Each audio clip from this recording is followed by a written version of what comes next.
আমরা অ্যাজমা নির্ণয় করব কিভাবে? লক্ষণগুলো হচ্ছে এরকম যে শ্বাসকষ্ট থাকে এবং এই শ্বাসকষ্টটা কখনো এসে বলে যে আমার কষ্ট হচ্ছে, আবার কখনো কখনো দেখা যায় কি যে সকালবেলা সাই সাই শব্দ হচ্ছে, পুনপুন শব্দ হচ্ছে। আরেকটা কতগুলো অ্যাজমা এরকম এমনভাবে প্রেজেন্ট করে যে কফ ভেরিয়েন্ট অ্যাজমা, শুধুমাত্র রাতে এবং আর্লি মর্নিংয়ে বেশি কাশতে থাকে। তো এগুলোকে আমরা কফ ভেরিয়েন্ট অ্যাজমা বলি।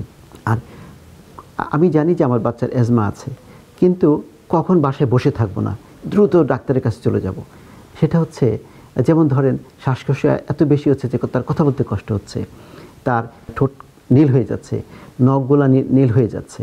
তো এরকম অবস্থায় কখনো বাসায় বসে থাকবো না, অথবা সে বসে বসে দম নিচ্ছে, শুয়ে থাকতে পারছে না, এরকম হলে কখনো বাসায় বসে থাকবেন না। এবং একটা কথা আপনাদের স্মরণ করিয়ে দিই, অ্যাজমাতে আমি অনেক 8-9-এ পড়া ছেলেও মারা যেতে দেখেছি।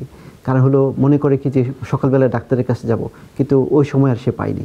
কারণ অ্যাজমা বেশিরভাগ ক্ষেত্রে লেট নাইটে খারাপ হয়, কারণ কিছু ওই সময় হরমোনের কিছু চেঞ্জ হয়, এই জন্য লেট নাইটে রোগী খারাপ হয়ে যায়।